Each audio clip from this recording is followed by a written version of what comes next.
इय्याका नअबुदु व इय्याका नस्तईन। मेरे पाकिस्तानियों, मैं इस वक्त इस्लामाबाद की अदालत जा रहा हूँ। बदकिस्मती से एक्सीडेंट हुआ, मैं थोड़ा लेट हो गया हूँ। मैं आप सबको बताना चाहता हूँ कि इन्होंने पूरा प्लान बनाया हुआ है मुझे अरेस्ट करने का, और इससे साबित हो जाती है इनकी बदनीयती। मैं इस्लामाबाद की अदालत में पहले भी जा रहा था। इन्होंने जो मेरे घर के ऊपर हमला किया, वो ये मकसद नहीं था कि मुझे इस्लामाबाद की अदालत में पेश करना। मकसद ये था कि मुझे जेल में डालना। जेल में क्यों डालना?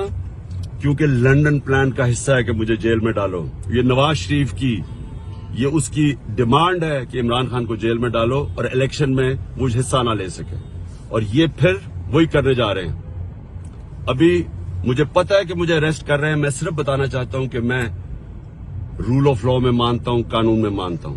पता होते हुए मैं जा रहा हूं, लेकिन मैं कौम को बताना चाहता हूं कि ये बेनकाब हो गए हैं। ये जो लोग ऊपर बैठाए हुए हैं, ये चोर और डाकू और जिन्होंने बैठाए हैं, ये बेनकाब हो गए हैं कि इनकी नीयत क्या है।